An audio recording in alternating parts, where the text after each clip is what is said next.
Shalom saudara-saudara. Kembali lagi saya Pendeta Kristinov Mawicere menjumpai kita semua melalui program Telaah Sederhana Alkitab. Kali ini kita akan memikirkan bersama firman Tuhan yang tertulis dalam Roma 12 ayat 9 sampai 21. Itu adalah bagian Alkitab yang akan dibaca, dipikirkan, direnungkan, diberitakan di Gereja Masenjeli di Minahasa atau melalui Gereja Masenjeli di Minahasa pada minggu yang akan datang, minggu di muka, yaitu 21 sampai 27 Juli tahun 2024. Nah, sebelum kita sama-sama memikirkan bagian firman Tuhan ini, mari kita berdoa. Tuhan, terima kasih untuk kesempatan membaca, memikirkan, merenungkan firman Tuhan dalam Roma 12 ayat 9 sampai 21. Kiranya Tuhan menolong kami menyingkapkan rahasia-rahasia kebenaran yang terkandung di dalam teks Roma 12 ayat 9 sampai 21 ini. Dan kiranya firman Tuhan terus menuntun memimpin kehidupan kami. Roh Kudus, tolonglah kami, tuntun, pimpin, bimbing, beri pencerahan kepada kami untuk dapat menyatu bersama-sama lewat media sosial ini, memikirkan bagian firman Tuhan ini. Terpujilah nama-Mu Tuhan, di dalam nama Yesus kami berdoa. Amin. Baik saudara-saudara, saya tidak akan mengawali telaah sederhana terhadap Roma 12 ayat 9 sampai 21 ini dengan membaca perikop ini. Sebab nanti keseluruhan ayat Roma 12 ayat 9 sampai 21 ini juga akan kita baca sementara kita jalan di dalam telaah ini.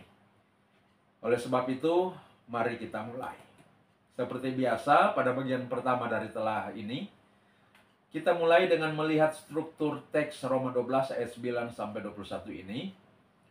Yang menurut saya melihat teks ini terstruktur dalam 4 bagian. Yang pertama ialah ayat 9 sampai 13 yang berisi nasihat untuk saling mengasihi sebagai saudara-saudara seiman dan nasihat untuk bertekun dalam melayani Tuhan, dalam pengharapan, bertekun dalam kesesakan, bertekun dalam doa, serta membantu saudara seiman yang membutuhkan bantuan. Lalu bagian yang kedua ada di ayat 14 yang berisi nasihat untuk mengasihi musuh. Bagian yang ketiga ada di ayat 15 sampai 16. Nah, dua ayat ini kembali berbicara tentang nasihat untuk membina kehidupan bersama, membina persekutuan yang saling mengasihi. Bagian terakhir, keempat, yaitu ayat 17 sampai ayat 21. Yang berisi nasihat untuk tidak membalas kejahatan dan anjuran untuk hidup dalam perdamaian dengan semua orang. Nah, sekarang mari kita masuk pada tafsiran. Tafsiran bagian pertama ayat 9 sampai 13. Ayat 9 sampai 13 teksnya berkata begini.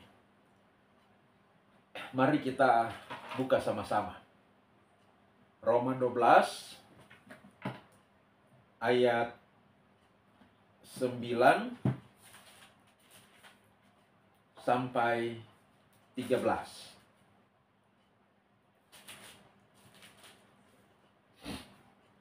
Hendaklah kasih itu jangan pura-pura. Jauhilah yang jahat dan lakukanlah yang baik. Hendaklah kamu saling mengasihi sebagai saudara dan saling mendahului dalam memberi hormat. Janganlah hendaknya kerajinanmu kendor, biarlah rohmu menyala-nyala dan layanilah Tuhan. Nah, saudara-saudara, pada bagian pertama dari teks ini, yaitu ayat 9 sampai 13 ini, Rasul Paulus memberikan nasihat kepada jemaat Kristen di Roma untuk saling mengasihi sebagai saudara-saudara seiman dan untuk bertekun dalam melayani Tuhan, dalam pengharapan, dalam kesesakan, dan dalam doa, serta memberikan bantuan kepada saudara-saudara seiman yang membutuhkan bantuan. Nah, nasihat pada bagian pertama ini terdiri dari 3 substansi. Yang pertama ialah nasihat untuk saling mengasihi sebagai saudara seiman. Yang kedua, nasihat untuk bertekun dalam melayani Tuhan, dalam pengharapan, dalam kesesakan, dan dalam doa. Dan yang ketiga, nasihat untuk membantu saudara seiman yang membutuhkan bantuan. Mari kita lihat satu demi satu 3 substansi dalam ayat 9 sampai 13 ini.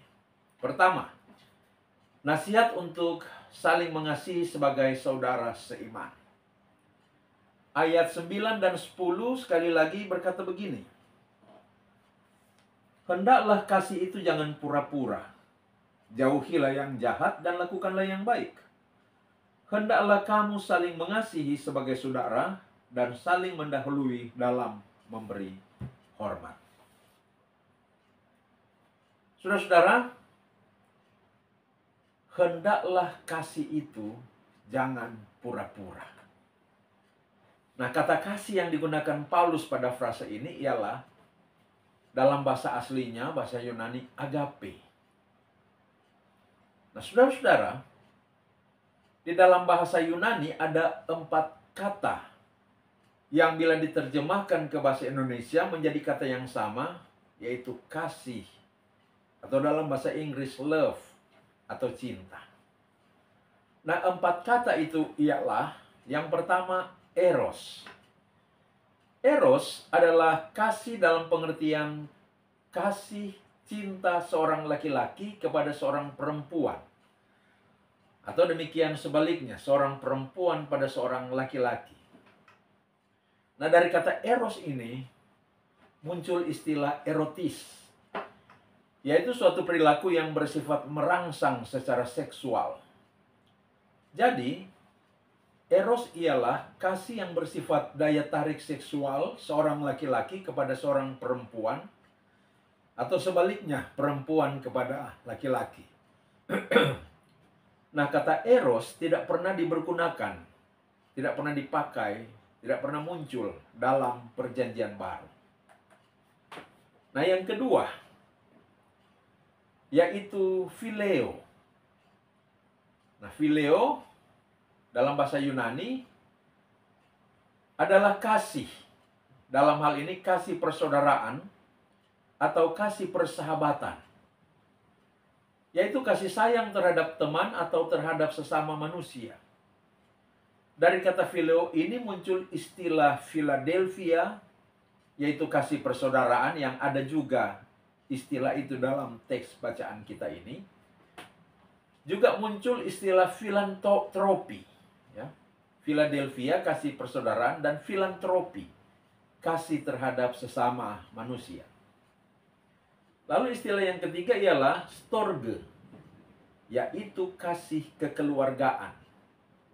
Jadi seperti orang tua yang mencintai anaknya, atau anak yang mencintai orang tuanya, kakak yang mencintai adiknya, adik terhadap kakak, oma opa mencintai cucunya, cucu-cucu mencintai oma opa, dan seterusnya.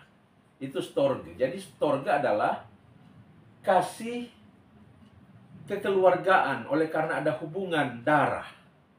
Maka saling mengasihi satu dengan yang lain. Yang terakhir, yang keempat, yaitu agape. Nah, agape ini ialah kasih Allah yang Allah berikan kepada kita manusia.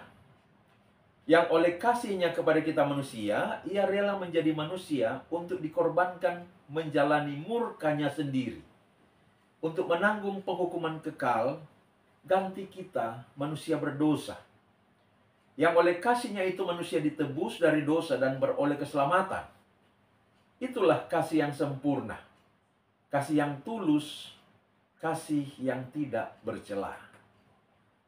Nah, sejauh ini dalam surat Roma, Paulus menggunakan kata agape untuk mengatakan betapa Allah mengasihi manusia sehingga rela menjadi manusia dan mati di salib itu.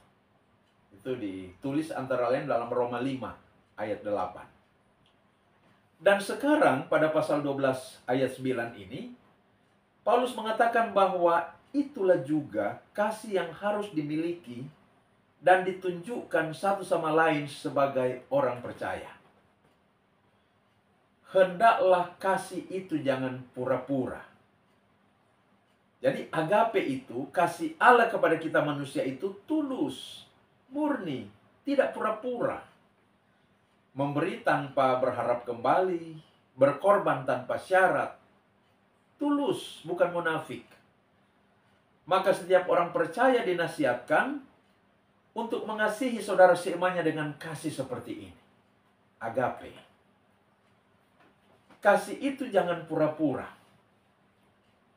Bagaimana itu pura-pura? Nah, jangan pura-pura di sini dalam bahasa Yunaninya, bahasa aslinya ditulis dengan istilah anupokritos. Jadi anupokritos ini berasal dari dua kata Yunani, yaitu anu yang artinya tidak, jangan, dan hupokritos yang arti harafiahnya memakai topeng. Nah, yang makna sesungguhnya ialah munafik atau pura-pura. Dari sini kita mengenal istilah hipokrit. Jadi dari kata hupokritos itu muncul istilah populer dalam bahasa Indonesia, yaitu hipokrit yang artinya munafik.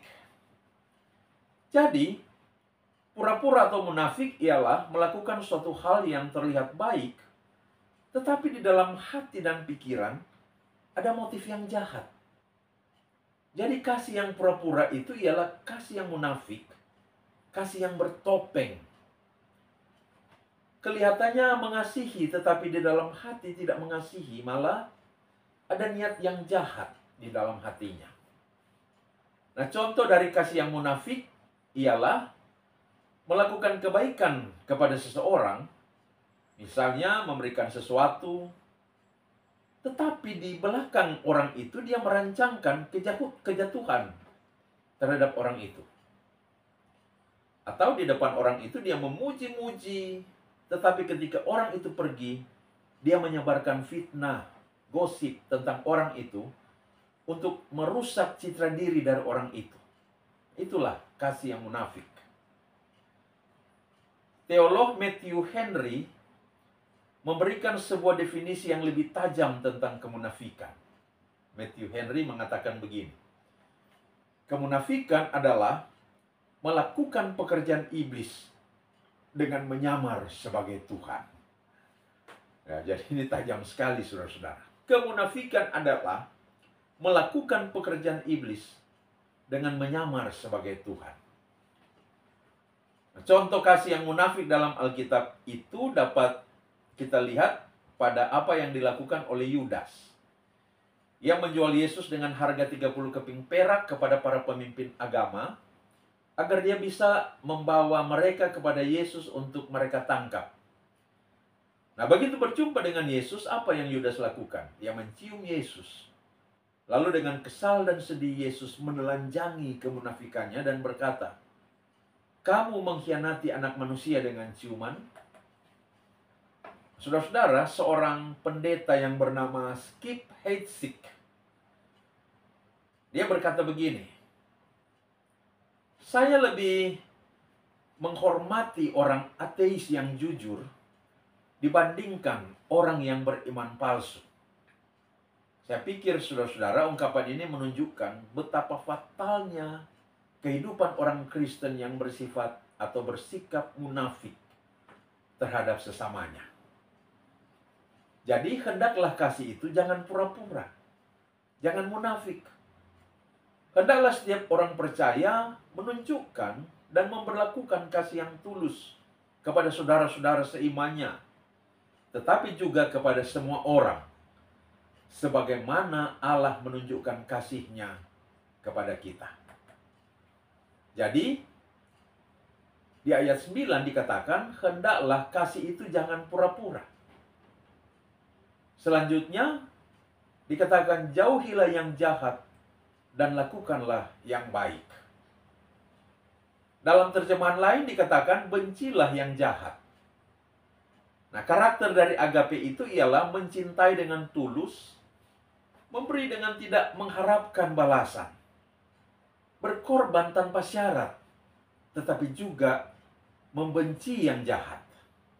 Jadi termasuk di dalam karakter agape itu ialah membenci yang jahat. Dalam kasihnya, Tuhan membenci segala yang jahat, termasuk kemunafikan. Karena itu orang percaya bukan hanya memiliki kasih Tuhan yang mendorong dia untuk melakukan kebaikan yang tulus dan menginginkan yang terbaik untuk rekan dan sesamanya, tetapi juga mendorong dia untuk membenci segala perbuatan jahat terhadap sesama, sehingga tidak akan merancangkan dan melakukan perbuatan yang jahat terhadap sesamanya. Jadi orang percaya itu harus membenci kejahatan, dan karena itu tidak akan melakukan kejahatan terhadap rekan seiman maupun terhadap semua orang. Mengapa? Karena kejahatanlah, termasuk kemunafikan, yang akan merusak persekutuan, menghancurkan kebersamaan, memecah belah persatuan. Karena itu, orang percaya itu harus membenci kejahatan. Tetapi membenci kejahatan ini ialah dalam kerangka kasih, agape itu. Lalu di ayat 10 dikatakan, hendaklah kamu saling mengasihi sebagai saudara dan saling mendahului dalam memberi hormat. Ayat 10 ini berisi pesan bahwa anggota-anggota gereja harus saling mengasihi sebagai saudara, sebagai keluarga, satu dengan yang lain. Nah, frase saling mengasihi sebagai saudara di sini diterjemahkan dari kata Yunani Philadelphia, yang berasal dari kata phileo tadi, yaitu kasih persahabatan. Jadi, nasihat untuk saling mengasihi sebagai saudara atau keluarga di sini mengandung maksud bahwa meskipun anggota-anggota gereja itu tidak memiliki ikatan kekeluargaan secara genetik, tetapi dengan kasih yang Allah berikan, yaitu kasih agape, mereka semua dapat menjadi satu keluarga. Inilah mungkin yang dimaksud dengan ungkapan teman rasa saudara. Pernah dengar ungkapan itu, saudara-saudara? Teman rasa saudara. Jadi phileo atau kasih persahabatan itu akan terwujud jika ada kasih agape di dalam diri setiap orang percaya. Bila setiap anggota gereja dapat mewujudkan kasih persaudaraan, teman rasa saudara, maka tidak ada yang akan merasa paling terhormat dan paling berharga, sehingga harus mendapatkan penghormatan yang paling awal dan paling tinggi. Di dalam kasih persaudaraan, di dalam teman rasa saudara, setiap orang itu akan berlomba-lomba memberi hormat terhadap yang lain. Bukan berlomba mendapat hormat dari orang lain.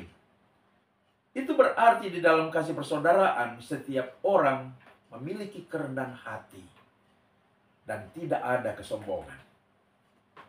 Tiap orang merasa menghargai orang lain, bukan menuntut dihargai orang lain. Tiap orang merasa orang lain yang lebih penting, bukan diri sendiri yang paling penting. Di dalam kasih persaudaraan, setiap orang saling mementingkan saudaranya, bukan dirinya sendiri. Saudara, ada kisah singkat tentang seorang yang penting, yang punya kedudukan dan jabatan yang tinggi. Dia telah banyak berbuat baik untuk kemajuan masyarakat di wilayahnya. Nah, suatu ketika ada pertemuan akbar, pertemuan besar yang dilakukan oleh masyarakat di situ. Acara belum akan dimulai jika orang penting itu belum tiba. Maka ketika orang penting itu tiba dan memasuki pintu ruangan acara itu, orang banyak yang telah hadir serentak berdiri dan memberikan aplaus. Berdiri dan bertepuk tangan menyambutnya. Melihat hal itu, orang penting ini, dia langsung mundur dan membiarkan orang di belakangnya yang berada di depannya. lalu terus berjalan. Dan ia sendiri bertepuk tangan terhadap orang yang ada di depannya. Ia membuat tepuk tangan itu untuk orang lain dan bukan untuk dirinya sendiri. Nah, bayangkanlah saudara-saudara, apa yang terjadi jika setiap anggota gereja itu mewujudkan kasih persaudaraan seperti itu.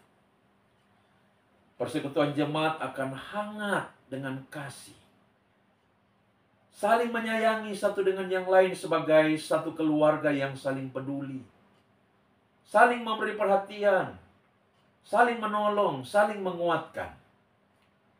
Sungguh betapa indahnya persekutuan jemaat yang seperti itu. Betapa indahnya persekutuan kolom yang seperti itu. Dan bayangkanlah jika ada orang luar yang menyaksikan keindahan persekutuan seperti itu. Kemungkinan besar mereka akan tertarik, lalu masuk dan menjadi bagian di dalamnya.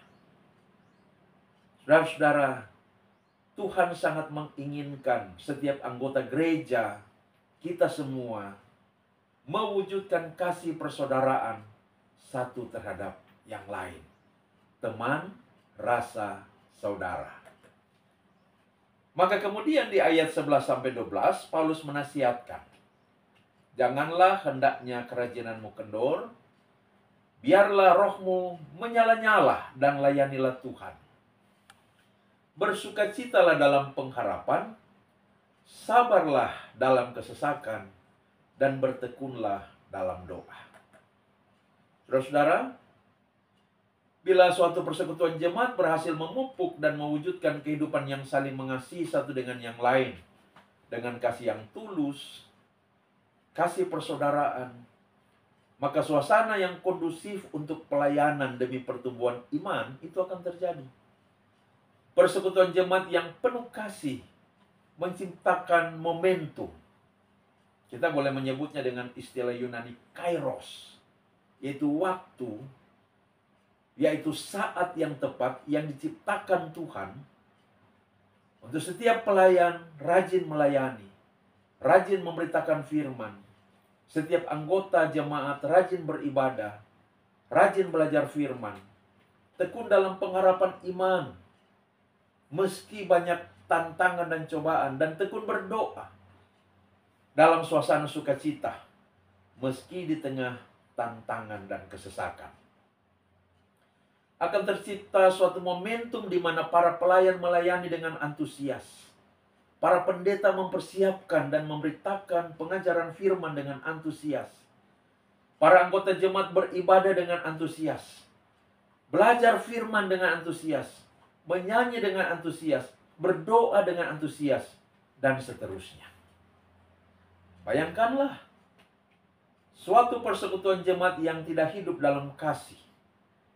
Yang saling gontok-gontokan satu dengan yang lain.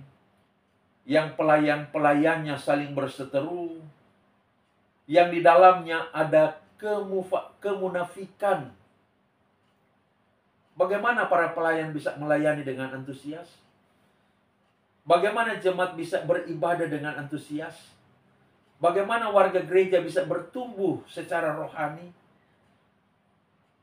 Dan tidak akan terjadi tindakan saling tolong-menolong dalam keadaan seperti itu. Ketika ada yang perlu untuk dibantu, apabila kehidupan dalam persekutuan jemaat itu tidak memiliki, mewujudkan, dan menerapkan kasih persaudaraan, maka kita dipanggil untuk hidup saling mengasihi satu dengan yang lain.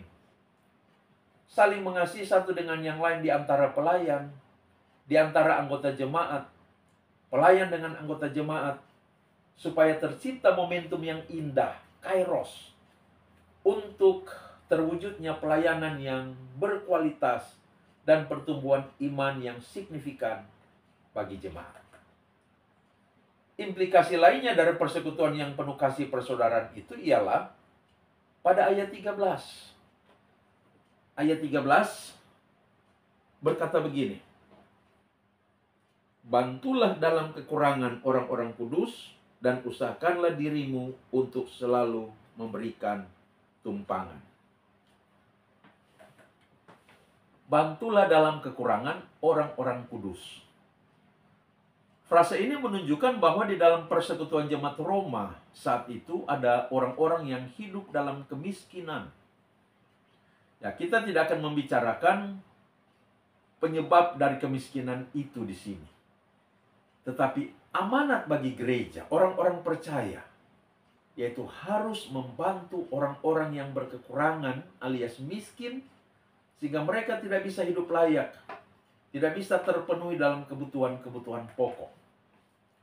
Tentu langkah pertama untuk itu ialah kita perlu mendata keluarga-keluarga, orang-orang atau anggota-anggota gereja yang perlu dibantu karena masuk dalam kategori dalam kekurangan. Yang kedua, memberikan bantuan secara rutin agar mereka bisa memperoleh makanan yang cukup dan layak setiap hari. Yang ketiga, memikirkan dan mengupayakan agar mereka bisa memiliki kemampuan untuk menghasilkan nafkah dalam rangka mengadakan kebutuhan pokok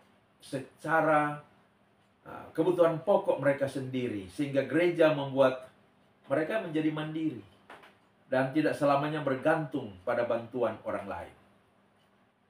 Lalu dikatakan, usahakanlah dirimu untuk selalu memberikan tumpangan. Nasihat ini dilatar belakangi oleh konteks penganiayaan terhadap orang-orang Kristen di abad pertama. Banyak orang Kristen harus melarikan diri dari ancaman penganiayaan di tempat mereka, kemudian pergi mencari perlindungan dan tempat yang aman di daerah yang lain. Maka, orang-orang Kristen waktu itu dinasihati untuk mengasihi mereka dengan memberikan pertolongan, yaitu tempat tinggal kepada mereka. Jadi di sini nasihatnya ialah berbagi makanan dan berbagi tempat tinggal kepada mereka yang membutuhkan. Inilah inti pesan dari ayat 13. Dunia sekarang, saudara-saudara, sudah banyak berubah. Sehingga di konteks kita warga Gemim, tidak ada ancaman penganiayaan. Namun, orang-orang yang berkekurangan makanan dan tempat tinggal tetap ada di mana-mana, termasuk di tengah-tengah jemaat kita. Maka kita dipanggil untuk berbagi makanan dan berbagi tempat tinggal dengan mereka, yaitu mereka-mereka yang kurang mampu membeli makanan yang cukup dan layak, serta dengan mereka yang kurang mampu membayar tempat kos atau rumah kontrakan untuk menjadi tempat tinggal mereka. Nah, jika kita memiliki kelebihan, berbagilah. Berbagi makanan dan berbagi tempat tinggal dengan mereka yang sangat membutuhkannya, sambil mengupayakan agar mereka tidak akan selamanya seperti itu dalam kebergantungan pada orang lain. Itu tafsiran bagian pertama, yaitu ayat 9 sampai 13. Sekarang kita masuk pada bagian yang kedua, ayat 14. Ayat 14 ini singkat saja. Ayat 14 berkata begini: berkatilah siapa yang menganiaya kamu, berkatilah dan jangan mengutuk. Dari nasihat untuk mengasihi saudara-saudara seiman, Paulus beralih ke nasihat agar orang percaya juga mengasihi musuh. Nah, bagaimana orang-orang percaya merespons jika ada orang-orang yang menganiaya mereka? Paulus katakan, berkatilah siapa yang menganiaya kamu, berkatilah dan jangan mengutuk. Apa yang diajarkan Paulus di sini, saudara-saudara, sesuai dengan ajaran Yesus seperti yang dicatat dalam Lukas 6 ayat 27 sampai 28. Coba kita lihat Lukas 6 ayat 27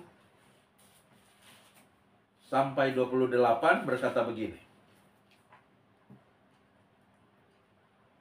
tetapi kepada kamu yang mendengarkan aku berkata, kasihilah musuhmu, berbuatlah baik kepada orang yang membenci kamu. Ayat 28. Mintalah berkat bagi orang yang mengutuk kamu, berdoalah bagi orang yang mencaci kamu. Jadi apa yang Paulus ajarkan ini cocok, sesuai dengan yang Yesus ajarkan. Seperti antara lain yang dicatat dalam Lukas 6 ayat 27 sampai 28. Nah, saudara-saudara, juga di Matius 5 ayat 43 sampai 44. Mari kita lihat Matius 5 ayat 43 sampai 44 berkata begini. Kamu telah mendengar firman, kasihilah sesamamu manusia dan bencilah musuhmu. Tetapi aku berkata kepadamu, kasihilah musuhmu dan berdoalah bagi mereka yang menganiaya kamu.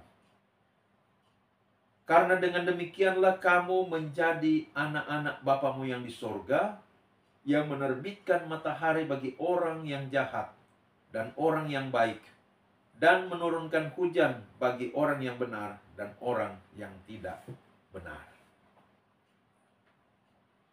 Saudara-saudara yang saya kasih dalam Tuhan kita Yesus Kristus.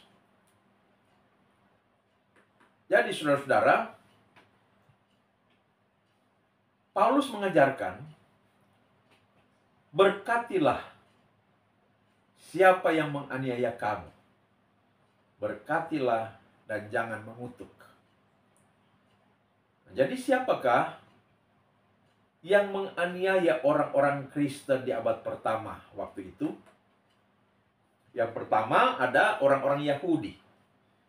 Jadi seperti Paulus itu dulu, waktu dia masih bernama Saulus, atau saat dia belum bertobat, dia begitu membenci para pengikut Kristus, yang memandang mereka sebagai orang-orang yang sudah tersesat dan menjadi penyesat, yang mengancam ajaran Yudaisme dan karena itu harus dihabisi. Nah, lihat saja bagaimana mereka menghabisi Stefanus. Lihat saja bagaimana mereka berupaya untuk menghabisi para rasul dan orang-orang percaya di Yerusalem dan sekitarnya. Dan upaya itu berlangsung terus di sepanjang abad pertama sampai abad yang ketiga. Yang kedua, para penganiaya waktu itu adalah para penguasa kekaisaran Romawi. Dengan kaisar-kaisarnya yang mengklaim diri sebagai dewa, yang menuntut penyembahan mutlak dari seluruh rakyat Romawi dan melarang penyembahan kepada objek yang lain. Maka orang-orang Kristen yang setia dan karena itu tidak mau menyembah patung kaisar ditangkap, dianiaya, dan dibunuh dengan kejam. Yosefus, seorang sejarawan Yahudi abad pertama, mencatat bahwa di masa Kaisar Nero memimpin Romawi, kota Roma pernah banjir darah oleh darah orang Kristen. Penganiaya yang ketiga adalah masyarakat Romawi umumnya, yang menunjukkan sikap tidak bersahabat kepada orang-orang Kristen yang ada di kota Roma. Nah, jadi itu para penganiaya dalam konteks abad pertama. Sekarang bagaimana dengan zaman sekarang? Siapakah orang-orang yang menganiaya?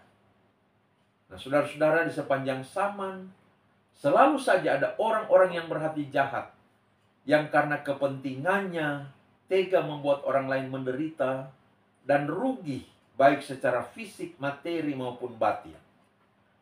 Itulah para penipu, pemfitnah, penyebar gosip, orang yang suka memukul, melukai, memaki, pembunuh, pemerkosa, pencuri, perampok, doger, orang-orang yang suka menjatuhkan orang lain, dan lain sebagainya.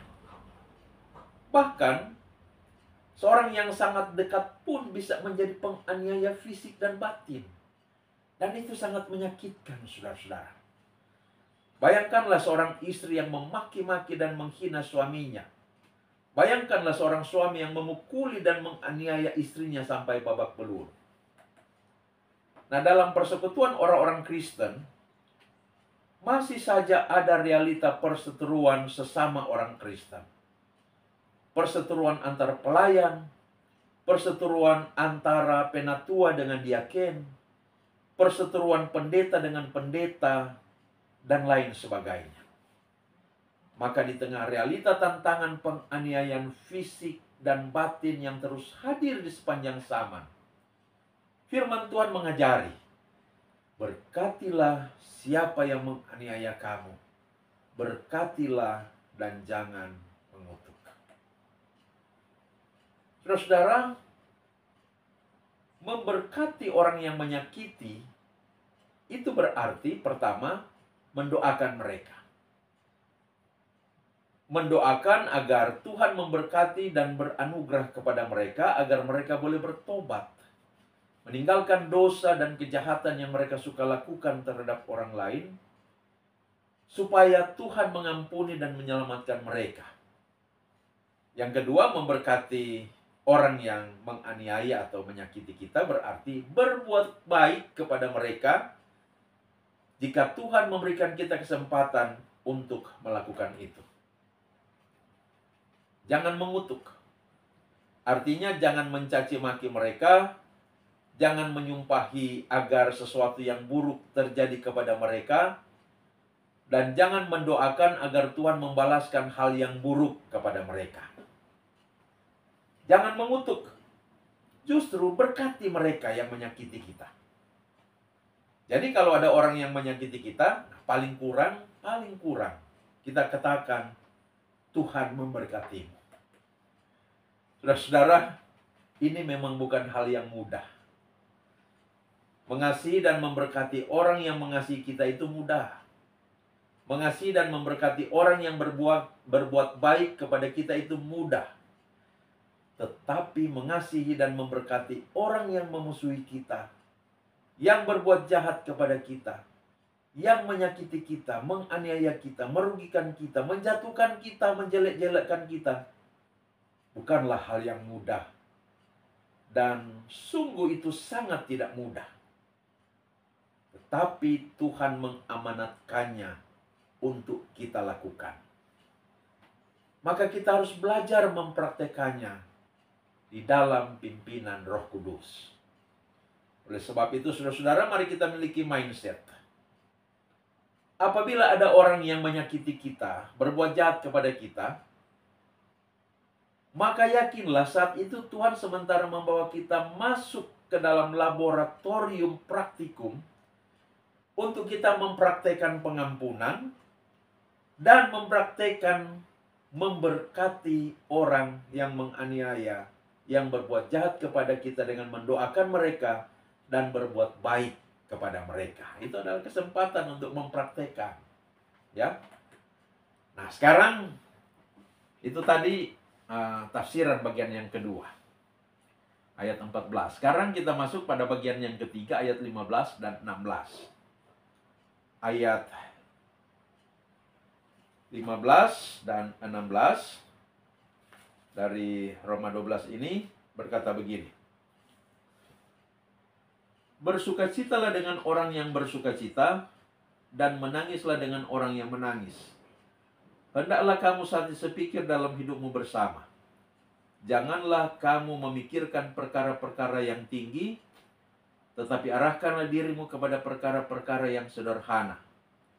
Janganlah menganggap dirimu pandai. Nah itu. Ayat 15 dan ayat 16. Nah sekarang saudara-saudara, pada bagian ini Paulus kembali lagi mengarahkan nasihat kepada mereka, jemaat di Roma, dalam hal bagaimana membangun dan memelihara persekutuan yang penuh kasih persaudaraan. Yang pertama, Paulus mengatakan, bersukacitalah dengan orang yang bersukacita, dan menangislah dengan orang yang menangis.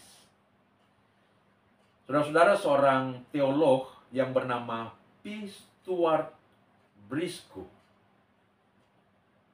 dia mengatakan begini, P.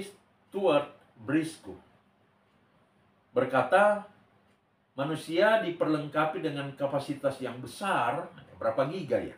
Dikatakan yang besar untuk memberi dan menerima kasih.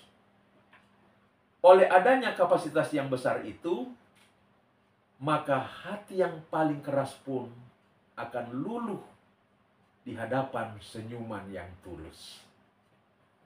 Akan tetapi kapasitas kasih yang besar itu sering terkunci dalam kurungan cinta diri.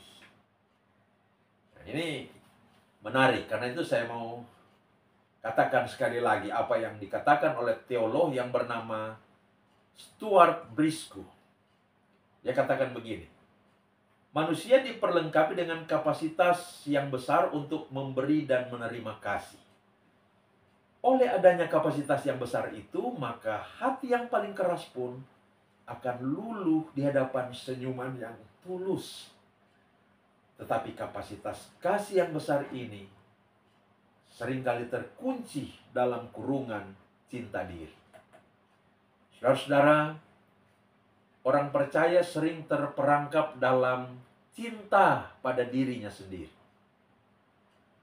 Sering terperangkap dalam kepentingannya, keinginannya sendiri. Sehingga sulit bersukacita dengan orang yang bersukacita. Contohnya sulit bersukacita dengan orang yang bersukacita ialah, misalnya, ketika ada tetangga yang membeli mobil baru, bukannya dia senang dan mengucapkan selamat,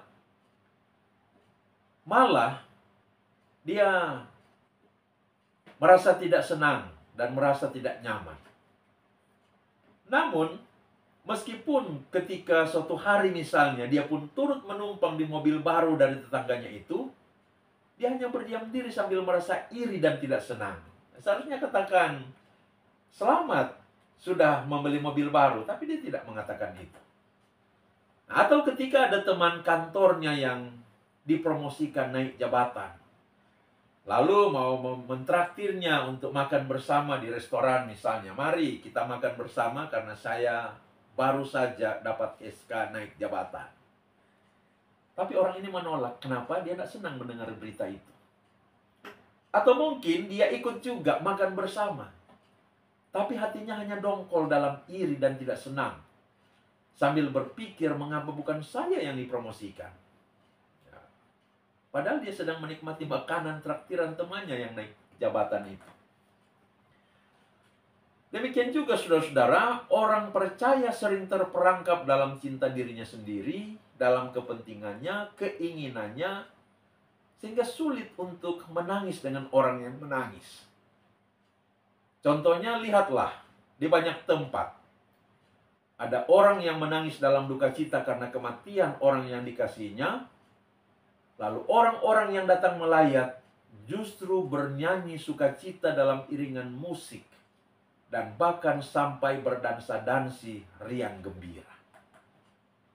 Jika ditanyakan apa alasan melakukan itu, ada orang yang berduka, mengapa kalian justru bernyanyi-nyanyi, bersenang-senang, dansa-dansi? Apa jawab mereka? Ini kan menghibur keluarga yang berduka. Padahal mereka sebenarnya sedang menyenangkan diri sendiri melalui duka cita orang lain. Nah, inilah salah satu wujud dari merosotnya etika berganti pragmatisme. Inilah wujud dari terperangkapnya kasih di dalam cinta diri. Maka penting bagi kita untuk mengingat pesan firman ini. Bersukacitalah dengan orang yang bersukacita, dan menangislah dengan orang yang menangis. Bukan bernyanyi sukacita dengan orang yang sedang berduka. Maka ayat 15 ini menyampaikan satu pesan firman yang penting. Bahwa untuk kita dapat mengasihi, kita harus menyadari dan keluar dari perangkap cinta diri.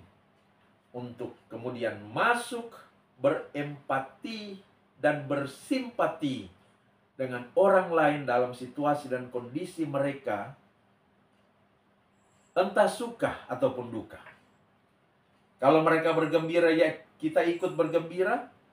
Kalau mereka bersedih, ya kita ikut bersedih. Ini juga yang Allah lakukan bagi kita. Ia selalu turut serta dalam sukacita dan kesedihan kita. Dengan melakukan itu, sesungguhnya Allah menunjukkan bahwa kita ini penting di matanya.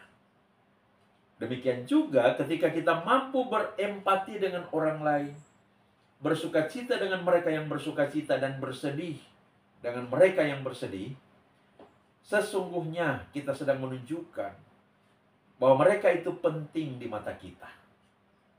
Kita bisa menjadi penolong bagi mereka ketika mereka tahu bahwa mereka tidak sendiri. Ada kita, ada rekan-rekan seimannya yang turut menikmati sukacita yang mereka alami dan turut merasakan kesedihan yang sedang mereka rasakan. Saudara-saudara, lalu di ayat 16, Paulus menasihatkan. Saya bacakan sekali lagi ayat 16. Hendaklah kamu sati sepikir dalam hidupmu bersama, janganlah kamu memikirkan perkara-perkara yang tinggi, tetapi arahkanlah dirimu kepada perkara-perkara yang sederhana, janganlah menganggap dirimu pandai. Saudara-saudara, yang pertama, hendaklah kamu sati sepikir dalam hidupmu bersama. Hidup yang saling mengasihi sebagai satu persekutuan itu juga diwujudkan dengan cara saling menyelaraskan hati dan pikiran, emosi dan rasio yang ada pada orang lain. Meski masing-masing orang dalam persekutuan itu berbeda, namun menyelaraskan hati dan pikiran itu berarti perbedaan dipandang sebagai kekayaan untuk saling melengkapi satu dengan yang lain demi mencapai visi dan misi bersama. Itulah yang dimaksud dengan sehati sepikir. Dan ketika kehidupan bersama yang sehati sepikir itu berhasil dibangun, keharmonisan terwujud. Dan itulah sebenarnya hakikat dari persekutuan. Betapa indahnya persekutuan yang harmonis. Seperti indahnya pelangi yang berbeda warna, namun saling melekat dan segaris membujur bersama dan terlihat sedemikian indah.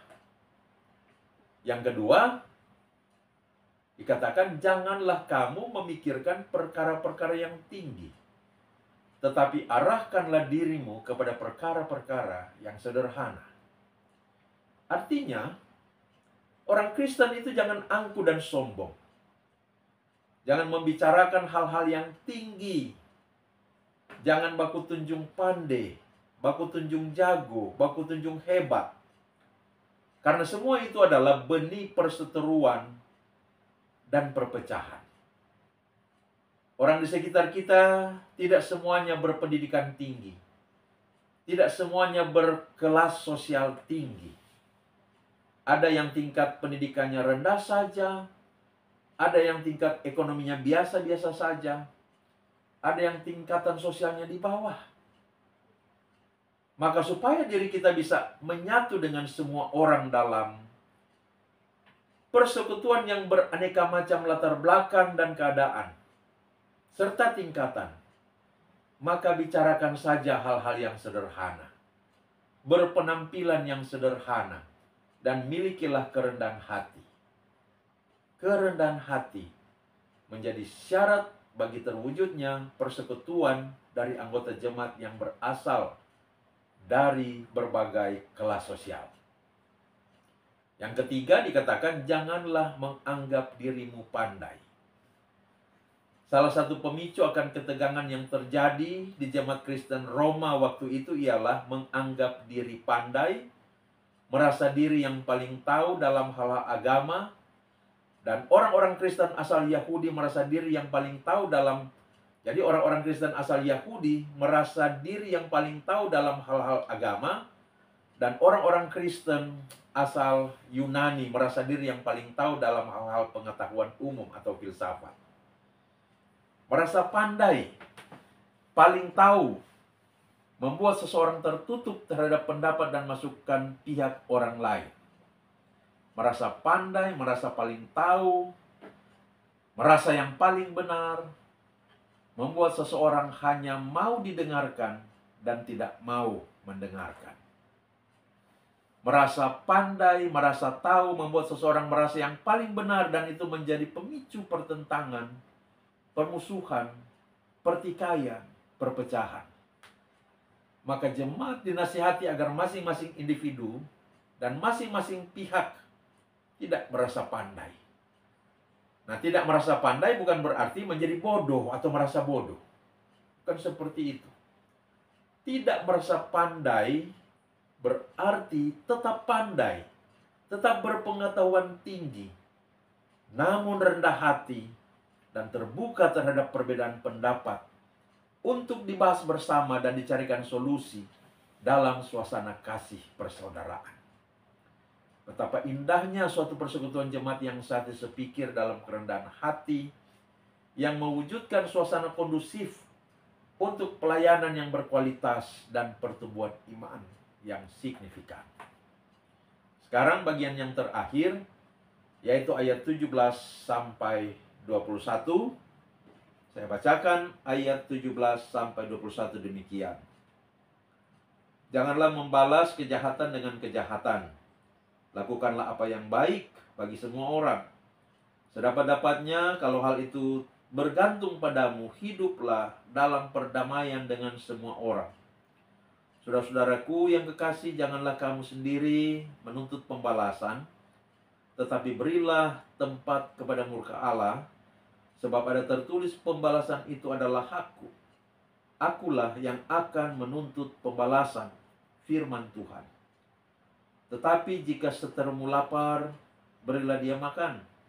Jika ia haus, berilah dia minum. Dengan berbuat demikian, kamu menumpukan bara api di atas kepalanya. Janganlah kamu kalah terhadap kejahatan, tetapi kalahkanlah kejahatan dengan kebaikan. Saudara-saudara, pada bagian ini Paulus memberi nasihat agar orang Kristen tidak membalas kejahatan dengan kejahatan dan justru hidup dalam perdamaian dengan semua orang. Permusuhan dari satu atau beberapa orang pasti akan dihadapi oleh setiap orang percaya. Maka pertanyaannya ialah, mengapa kita punya musuh? Jawabnya ialah, pertama, karena kita manusia. Kita sendiri adalah manusia yang punya keterbatasan ataupun kelebihan. Keterbatasan membuka kemungkinan orang memusuhi kita, tetapi juga kelebihan membuka peluang orang memusuhi kita. Yang kedua, karena kita orang Kristen. Dan jika kita mengasihi Kristus dengan segenap hati kita, jika kita mengikuti Dia dengan penuh semangat, jika kita melayani Dia dengan antusias, jika kita menyuarakan kasih dan kehendak Allah, kita akan menghadapi pertentangan dan permusuhan. Dan ketahuilah, musuh kita yang sesungguhnya itu adalah iblis. Iblislah yang menggerakkan manusia untuk memusuhi orang-orang yang hidup sungguh-sungguh di dalam Kristus. Dan iblislah yang selalu mau menciptakan permusuhan di antara manusia, yang mau memecah belah gereja. Tetapi di tengah-tengah realita permusuhan, firman Tuhan menegaskan kepada kita, janganlah membalas kejahatan dengan kejahatan. Saudara-saudara, ini adalah pengajaran yang sangat penting. Sebab kecenderungan yang ada di hati manusia yang telah jatuh di dalam dosa ialah melakukan pembalasan. Mengapa? Karena pembalasan itu terasa menyenangkan, saudara. Bukankah demikian? Karena itulah firman Tuhan berbicara dengan tegas. Janganlah membalas kejahatan dengan kejahatan. Mengapa tidak boleh membalas kejahatan dengan kejahatan? Alasan pertama, yaitu karena pembalasan itu adalah hak Tuhan. Dan karena itu Tuhanlah yang akan menuntut dan melakukan pembalasan pada waktu yang Tuhan tetapkan sendiri. Itu merupakan hal yang pasti karena Tuhan murka terhadap setiap kejahatan. Jadi, ketika orang Kristen mengalami permusuhan, penganiayaan, dan berbagai perbuatan jahat dari orang lain, dia tidak boleh melakukan pembalasan. Tuhan melarangnya. Orang Kristen tidak diberikan hak dan wewenang oleh Tuhan untuk melakukan pembalasan.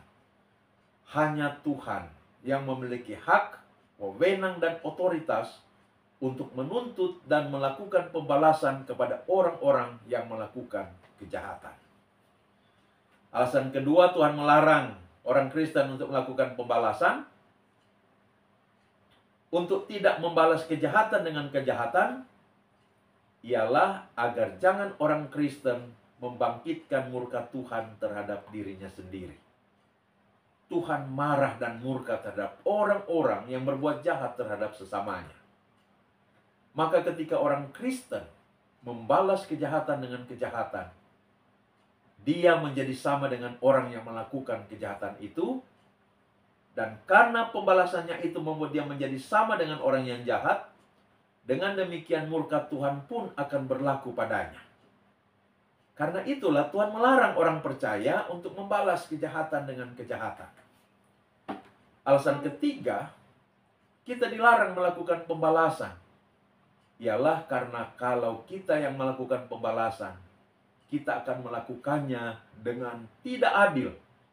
Dan mungkin pembalasan yang lebih kejam daripada perbuatan orang itu terhadap kita, kita lakukan kepadanya untuk menghancurkan orang itu. Karena itu, hanya Tuhan yang berhak melakukan pembalasan. Karena Tuhan yang paling tahu. Dan bahkan tahu dengan detail motif dan perbuatan jahat orang itu, sehingga akan membalasnya dengan adil. Selain itu, saudara-saudara, pembalasan yang Tuhan lakukan bukan hanya adil, tetapi juga untuk mempertobatkan orang itu dari kejahatan, untuk membuatnya menjadi orang yang mengenal Tuhan, percaya Tuhan, hidup dalam Tuhan, dan menjadi orang baik. Kecuali kalau orang itu sendiri tidak mau bertobat, dapat dipastikan bahwa ia akan mengalami murka dan penghukuman Allah yang terakhir pada saat hari Tuhan tiba, yaitu penghukuman kekal bagi setiap orang yang berdosa. Jadi, saudara-saudara, Tuhan melarang orang Kristen untuk membalas kejahatan dengan kejahatan. Justru yang diperintahkan Tuhan untuk dilakukan orang Kristen ketika mengalami perbuatan jahat dari orang lain ialah lakukan apa yang baik bagi semua orang. Bagi semua orang di sini maksudnya memang bagi semua orang, yaitu bagi orang baik maupun bagi orang jahat. Karena itu kemudian ditegaskan lagi, jika setermu lapar, berilah dia makan. Jika ia haus, berilah dia minum. Dengan berbuat demikian, kamu menumpukan bara api di atas kepalanya. Mengapa Tuhan memerintahkan orang Kristen melakukan kebaikan kepada orang yang berbuat jahat kepadanya? Jawaban yang pertama, karena Yesus memerintahkannya. Di Lukas 6 ayat 35 dikatakan, tetapi kamu kasihilah musuhmu dan berbuatlah baik kepada mereka, dan seterusnya.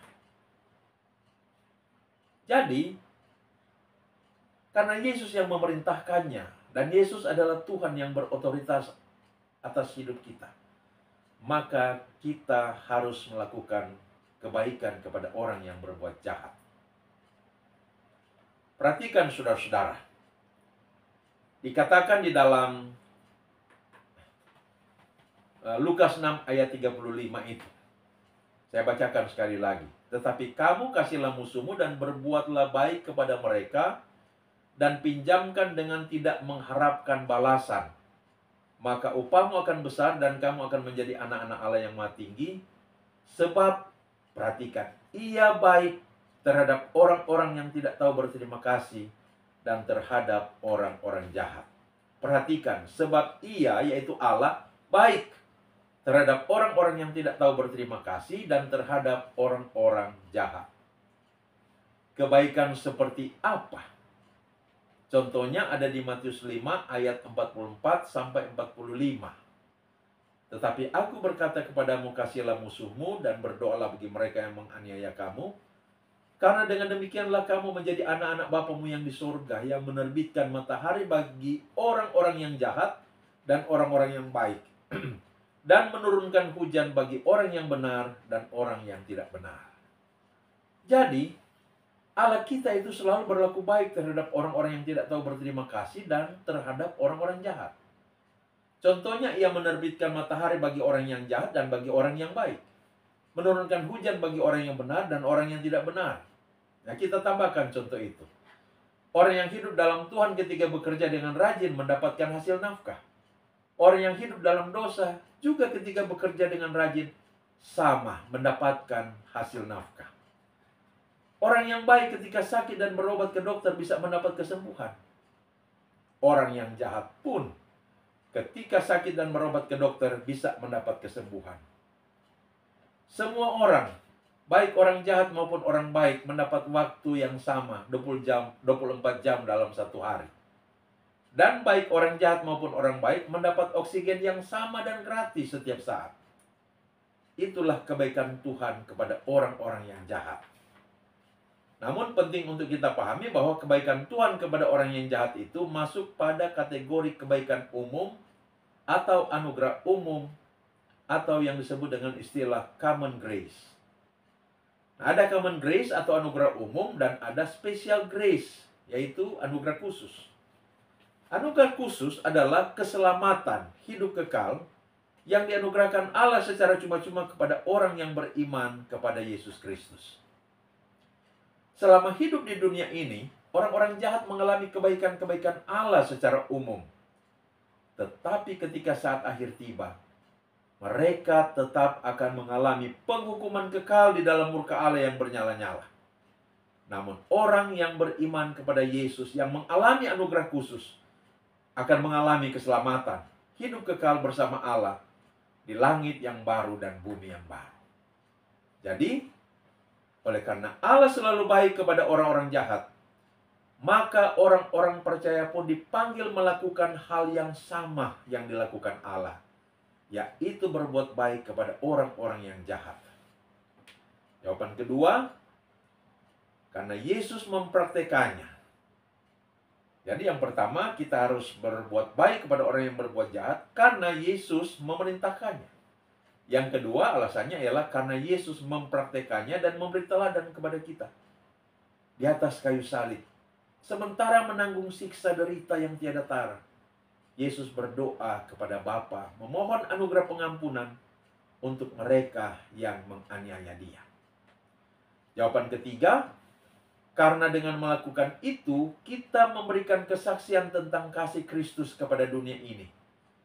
Sehingga orang-orang akan bangga dan tertarik dengan kasih Kristus itu. Jika kita membalas kejahatan dengan kejahatan, maka kita orang Kristen tidak ada bedanya dengan orang jahat.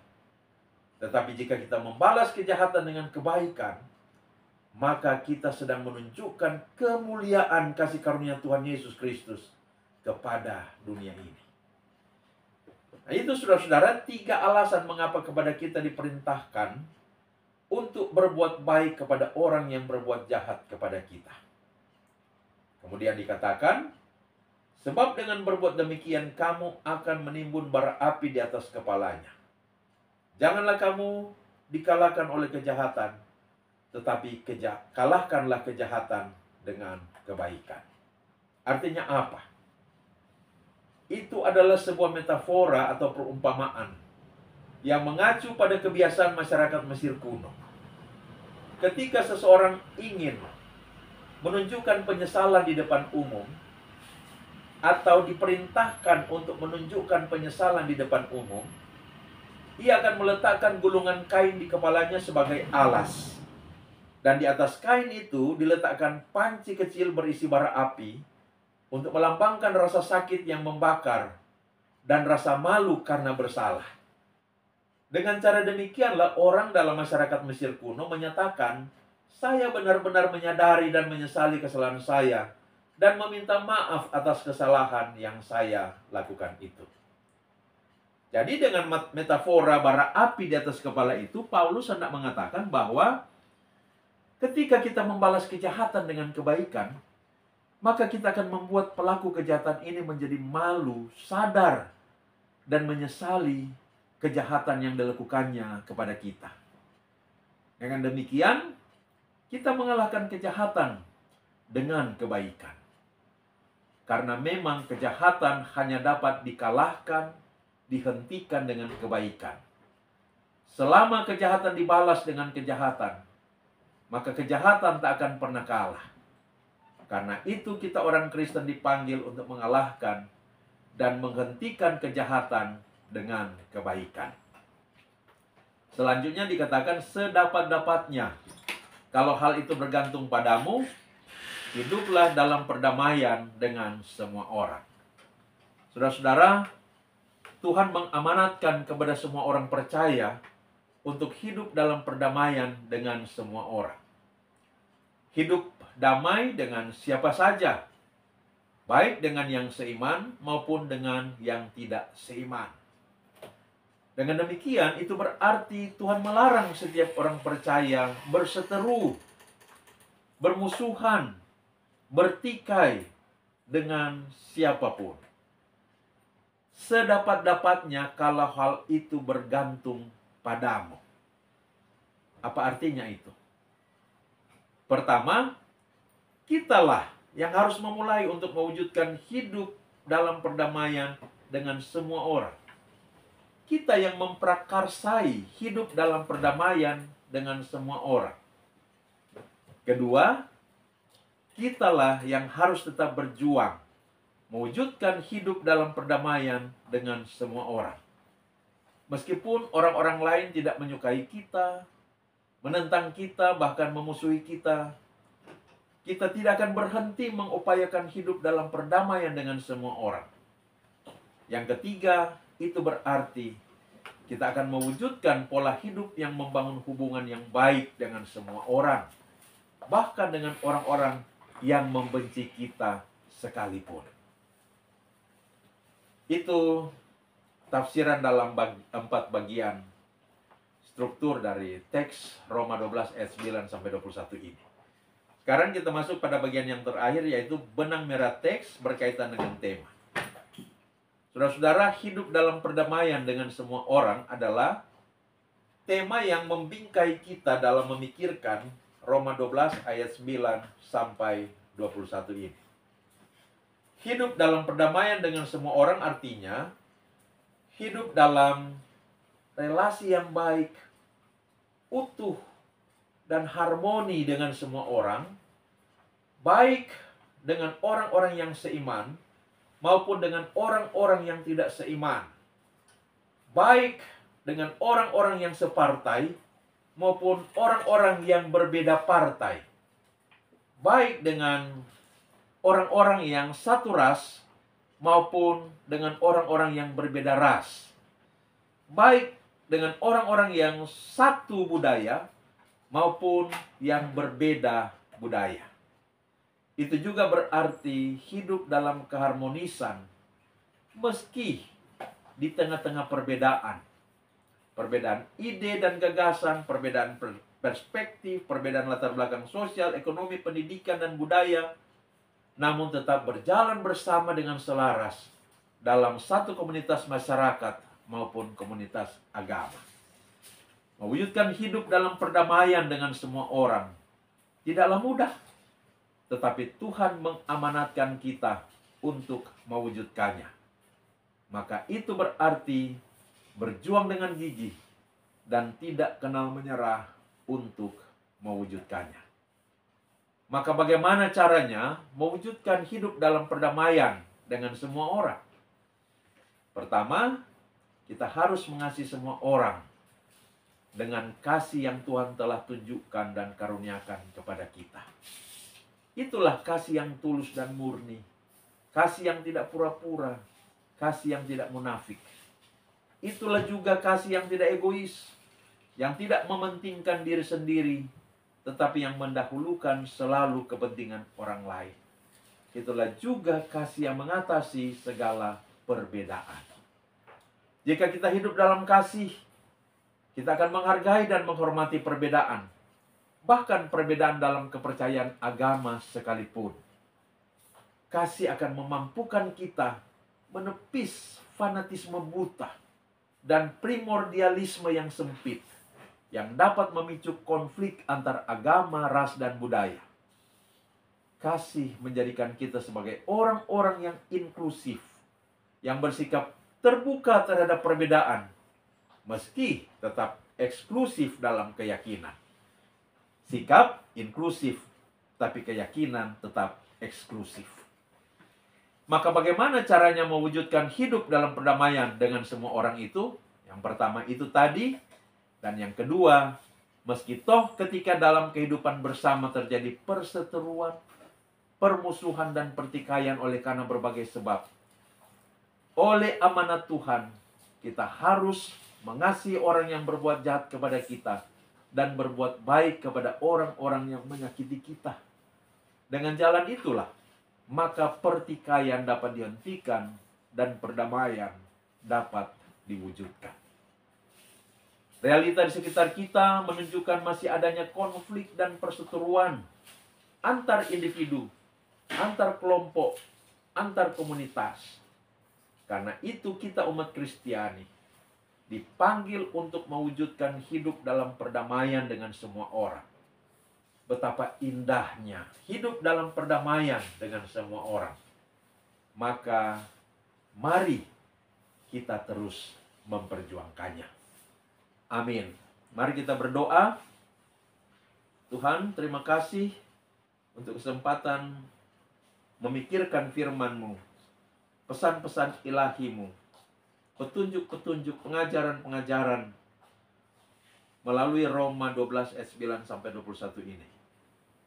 Tuhan berkatilah semua pemberitaan firman Tuhan di Gereja Masih Injili di Minahasa di sepanjang minggu yang akan datang, 21 sampai 27 Juli 2024. Kiranya firman-Mu diberitakan dengan penuh kuasa untuk makin hari makin mengubahkan kami, memampukan kami menjadi orang-orang yang hidup mengasihi satu dengan yang lain, dan bahkan mampu mengasihi musuh dan berbuat baik kepada orang-orang yang berbuat jahat kepada kami, agar kami senantiasa dimampukan untuk menjadi pelopor yang terus mengupayakan suatu kehidupan dalam perdamaian dengan semua orang.